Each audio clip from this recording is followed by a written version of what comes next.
मुख्यमंत्री शिवराज सिंह चौहान ने आज बड़ी घोषणा की, जिससे राज्य के कर्मचारियों के चेहरे पर मुस्कुराहट है। अब राज्य के कर्मचारियों को केंद्र के समान 42% महंगाई भत्ता मिलेगा। जनवरी से जून तक महंगाई भत्ते का एरियर 3 समान किश्तों में मिलेगा। 42% महंगाई भत्ता जुलाई माह के वेतन में जुड़कर मिलेगा। सदैव से कर्मचारी हितैषी सरकार रही है। कर्मचारियों के हितों में भी हमने अनेकों क्रांतिकारी फैसले किए हैं। पिछले दिनों मैंने घोषणा की थी कि हम राज्य के कर्मचारियों को केंद्र के समान महंगाई भत्ता देंगे। इसी तारतम्य में हमने फैसला किया है कि केंद्र के समान 42% महंगाई भत्ता हम जनवरी माह से ही देंगे। जनवरी से लेके जून तक का महंगाई भत्ते का एरियर हम 3 समान किस्तों में देंगे। वो सारे कर्मचारी जो छठवां वेतनमान प्राप्त कर रहे हैं, उनके महंगाई भत्ते में भी समानुपातिक वृद्धि की जाएगी। हमने 2014 में यह फैसला भी किया था कि हम अपने कर्मचारियों को तृतीय समयमान वेतनमान भी देंगे जिन्होंने 30 वर्ष की सेवा पूर्ण कर ली हो। अब हमने ये फैसला भी किया है कि हम अपने कर्मचारियों को चतुर्थ समयमान वेतनमान भी देंगे जिन्होंने 1 जुलाई 2023 तक अपनी सेवा के 35 वर्ष पूरे कर लिए हो। उन सबको चतुर्थ समयमान वेतनमान भी दिया जाएगा। एमपी के ग्वालियर में कंपू थाना क्षेत्र के आर्मी की बजरिया में आज दल बल के साथ पहुंचे पुलिस प्रशासन के अधिकारियों द्वारा छात्रा हत्याकांड में मुख्य आरोपी सुमित रावत के अवैध निर्माण को ढहाने का कार्य किया गया। आरोपी पर 8 से अधिक मामले दर्ज हैं। आरोपी आदतन आपराधिक है। इसके चलते पुलिस प्रशासन ने कार्रवाई की है। 10 जुलाई को ग्वालियर के माधवगंज थाना क्षेत्र के त्यागी नगर में कोचिंग सेंटर में पढ़ने वाली छात्रा की गोली मारकर हत्या की गई थी। पुलिस प्रशासन ने अवैध निर्माण हटाया। छात्रा हत्याकांड मामले में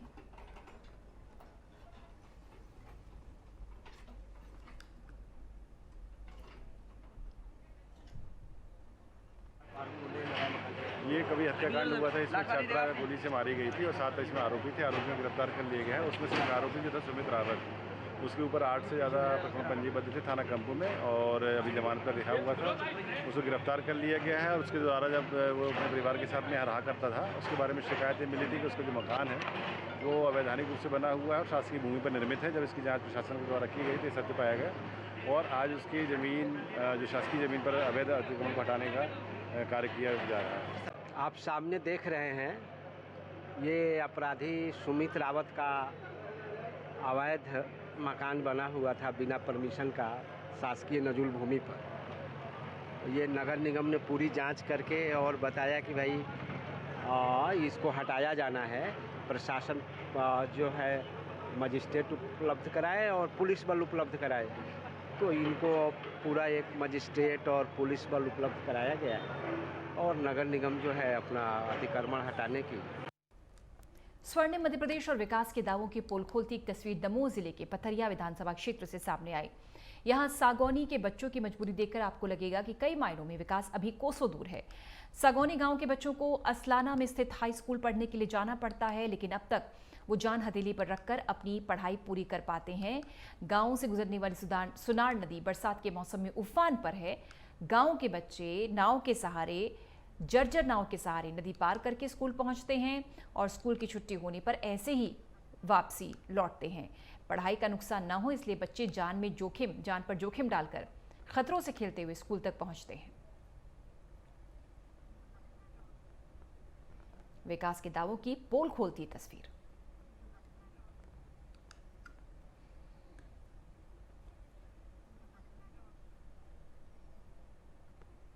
ट्वेल्थ में पढ़ती हूँ और यही समस्या है कि हमारे गांव से नाव डली है नदी में, तो नदी आने के कारण यहाँ से निकल नहीं पाते हैं, फिसल जाते हैं और ज़्यादातर बरसात में स्कूल नहीं जा पाते हैं, जिसकी वजह से पढ़ाई का बहुत नुकसान होता है। नहीं, नदी तैरना जानते हैं तो डर नहीं लगता।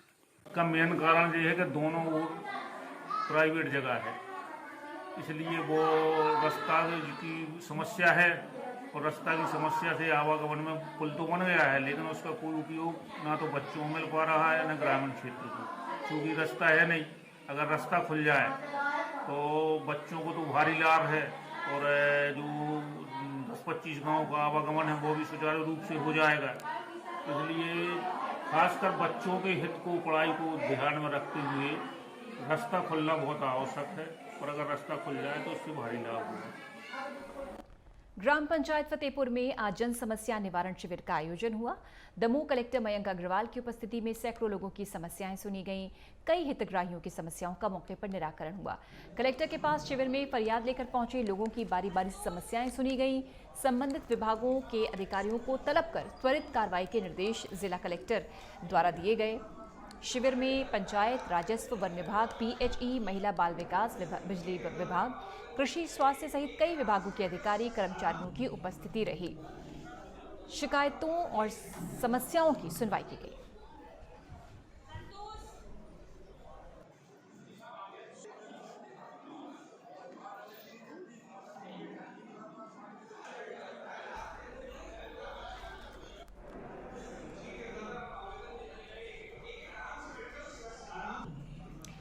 तो दमोह में कलेक्टर ने लोगों की समस्याओं को सुना। ग्रामीण पहुंचे अपनी अपनी समस्याएं लेकर, शिकायतें लेकर। प्रशासनिक अमले ने उन्हें सुना और मौके पर ही उसका निराकरण किया गया।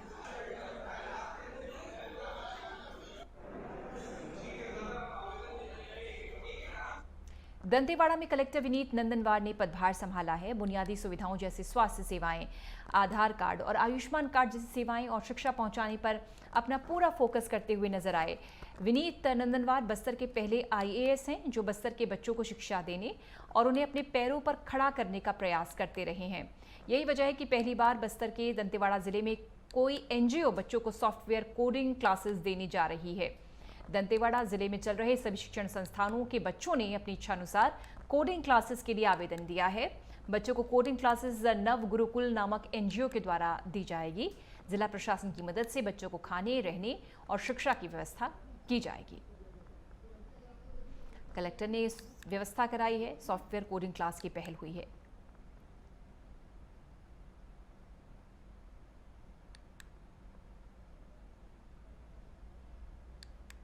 जो दंतेवाड़ा ज़िला के अंतर्गत जो बेसिकली न केवल बच्चों को जो है 12th तक की पढ़ाई और आगे की पढ़ाई एजुकेट करना है, बल्कि उनको रोज़गार से भी उनको संबद्ध करवाना है, उनको रोज़गार उपलब्ध कराना है।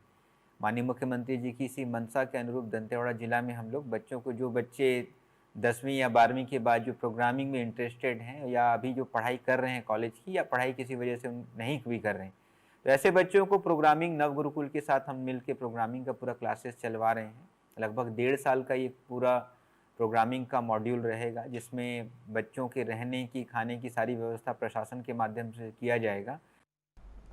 नक्सलियों के शहीदी सप्ताह को देखते हुए रेलवे प्रोटेक्शन फोर्स के मिली इंटेलिजेंस सूचना के आधार पर रेल मंडल मुख्यालय विशाखापट्टनम ने विशाखापट्टनम से किरंदुल तक स्पेशल पैसेंजर और नाइट एक्सप्रेस 20 दिनों तक यानी 14 जुलाई से 3 अगस्त तक किरंदुल के बजाय दंतेवाड़ा तक चलेगी। यात्री ट्रेनों के नहीं चलने से दक्षिण बस्तर के यात्रियों को 20 दिनों तक परेशानियों का सामना करना पड़ेगा। जगदलपुर में यात्रियों को थोड़ी परेशानी होगी। स्पेशल पैसेंजर नाइट एक्सप्रेस को लेकर थोड़ा बदलाव किया गया है। 3 अगस्त तक दंतेवाड़ा तक ही चलेंगी दोनों ट्रेनें। विशाखापट्टनम से किरंदुल तक चलती है ट्रेन। नक्सलियों की शहीदी सप्ताह को लेकर यह बदलाव हुआ है।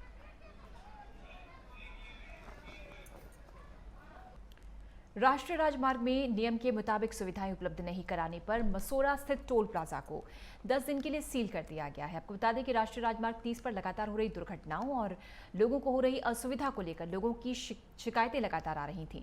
इस पर कलेक्टर द्वारा संज्ञान लेते हुए टोल प्लाजा के संचालकों को दुर्घटनाओं को रोकने और लोगों की सुविधा हेतु टोल मार्ग पर डिवाइडर्स पर क्रैश बैरियर की स्थापना, सड़कों में चेरान बोर्ड लगाने, सड़कों के दोनों ओर वृक्षों पर रेडियम पट्टी लगाने, खराब हुई स्ट्रीट लाइट्स के समय अनुसार मरम्मत कराने के निर्देश भी दिए गए थे। इसका पालन नहीं किया गया था तो ये एक्शन हुआ।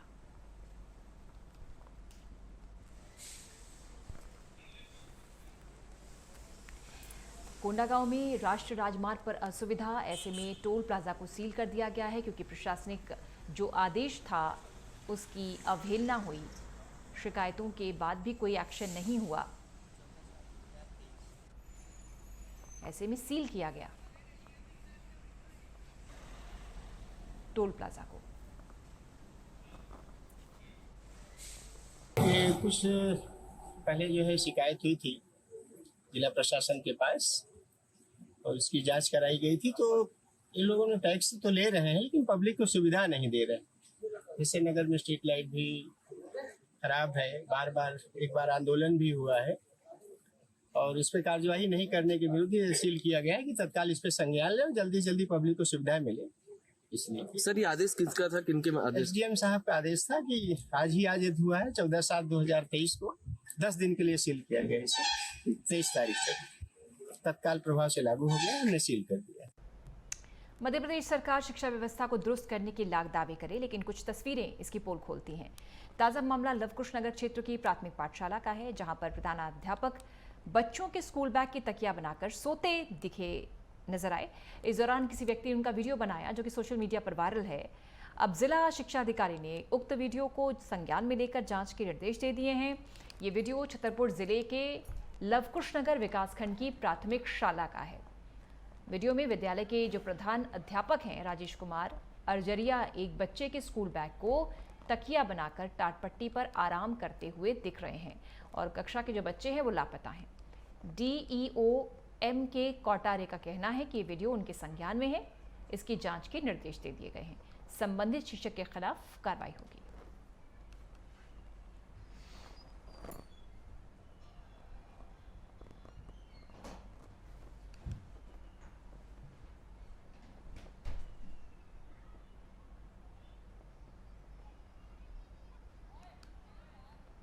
मेरे संज्ञान में अभी आया है, आपने बताया।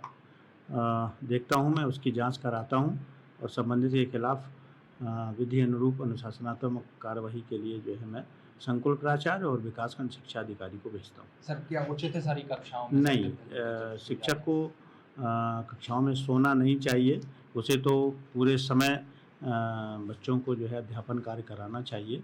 10:30 बजे आना चाहिए उसको विद्यालय और पूरा समय समाप्त होने के बाद ही विद्यालय को छोड़ना चाहिए। छत्तीसगढ़ में स्कूल शिक्षा मंत्री प्रेमसाय सिंह टेकाम के इस्तीफे के बाद पूर्व सीसीसी चीफ मोहन मरकाम ने मंत्री पद की शपथ ली। राज्यपाल ने उन्हें पद और गोपनीयता की शपथ दिलाई। प्रदेश कांग्रेस संगठन और कैबिनेट में फेरबदल के बाद अब मंत्रियों के विभागों में भी बदलाव हो सकता है। सीएम भूपेश बघेल ने इसे लेकर बहुत पहले ही संकेत दे दिए थे। कुछ मंत्रियों को नए विभागों की जिम्मेदारी सौंपी जा सकती है। सियासी गलियारों में इस बात की चर्चा है कि डिप्टी सीएम टीएस सिंहदेव को स्वास्थ्य विभाग के साथ ही ऊर्जा विभाग का दायित्व सौंपा जा सकता है। मंत्री रविंद्र चौबे से कृषि विभाग लेकर शिक्षा विभाग की जिम्मेदारी सौंपी जा सकती है। ताम्रध्वज साहू को कृषि विभाग दिया जा सकता है। दूसरी ओर नए मंत्री बने मरकाम को आदिम जाति कल्याण विभाग मिलने की संभावना भी है। राज्यपाल ने दिलाई पद और गोपनीयता की शपथ। कैबिनेट में फेरबदल के बाद मंत्रियों के विभागों में बदलाव।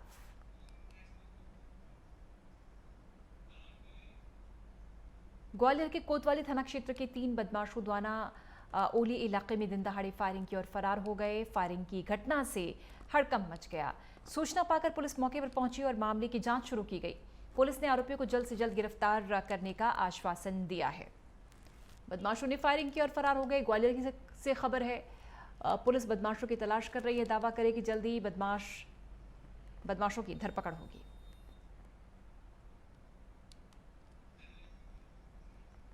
ये सीसीटीवी फुटेज भी सामने आया जिसमें जो आरोपी है वो फायरिंग करता हुआ नजर आ रहा है। सरेआम बाजार में फायरिंग की बदमाशों ने।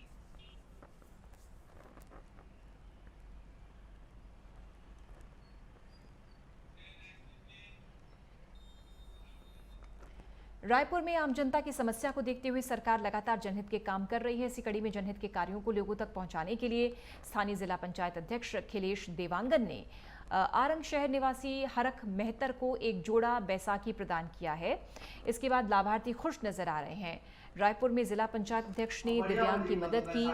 बैसाखी दिव्यांग को उपहार में दिए और दिव्यांग ने अपनी खुशी का इजहार किया है।